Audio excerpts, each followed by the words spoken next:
My name is Genevieve. I'm a paleoanthropologist and rock art researcher, and I'm here again today answering more questions for the Q&A series for Cave Art 101.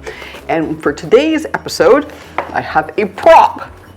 It's one of my favorite books, and this is because Rob was asking about questions to do with shamanism, David Lewis Williams, who's the author of this book, and toptics, which are sort of the product of these visions. Those are the squiggles, dots, lines, hashtags, that kind of thing that some people can see when they're in those altered states, and just wondering if that would explain the art. So, let me see if I can explain an entire religious practice in under 5 minutes. I think I can do it, so time me.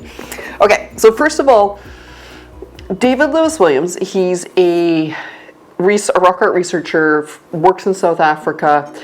He was collaborating with some folks from neuroscience, and they were looking at the idea that while maybe the altered states of consciousness part might be culturally specific, the underlying physical mechanism that makes the body make these shapes in the eyes is actually sort of physiologically sort of controlled or constrained, because our eyes can only make certain shapes.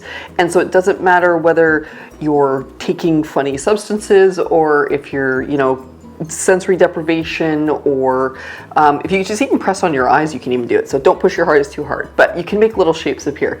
And so for all of these reasons, there's lots of different ways to get those sorts of visions happening inside your eyes.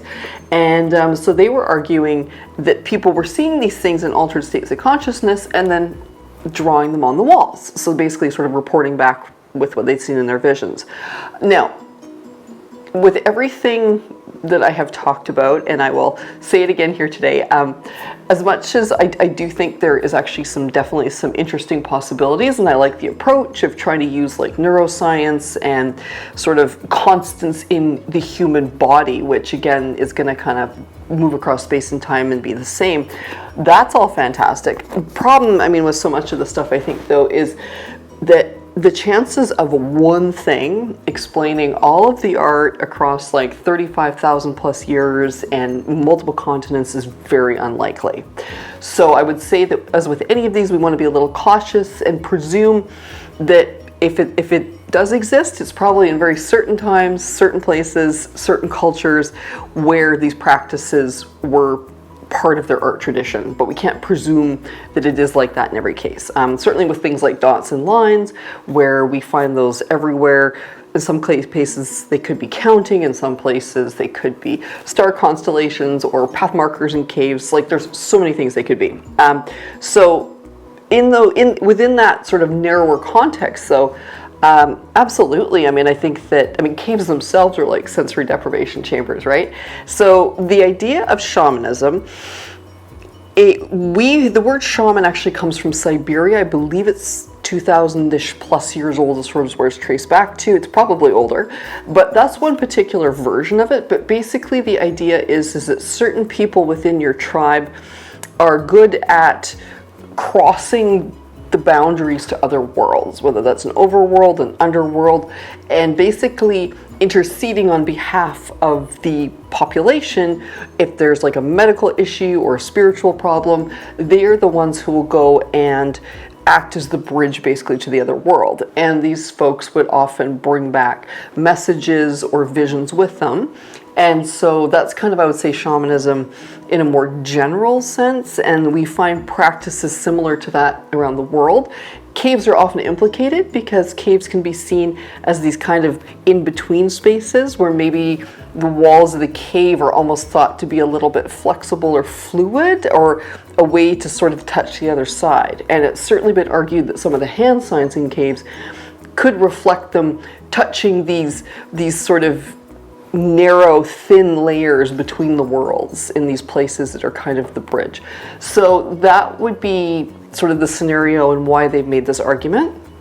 Like I said, it's quite a reasonable argument on a lot of levels. Early religious spiritual practices is probably quite an interesting thing for them to be including in the art, and it definitely would fall into that kind of like what's important enough to depict on a wall category.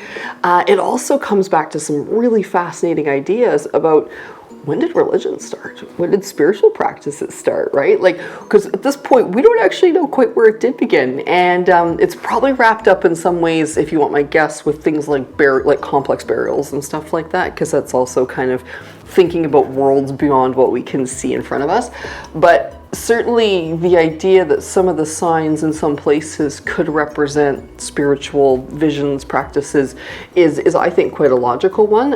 It's so hard to figure out though, right? Because we don't have the cultural context to go with it, but definitely would not rule it out. Like I said, big fan of David Lewis Williams' work and other folks who are working in that area as well. And it's something that I think would be really interesting in the future to do like a more concrete study as well to better understand, and it's something I'm working on. Where do we find spirals? Where do we find the zigzags? So, how often do they all cross over? So I've done a bit of work and I'm now working on that some more. So hopefully I will have more to report back soon. Thanks for the great question, Rob.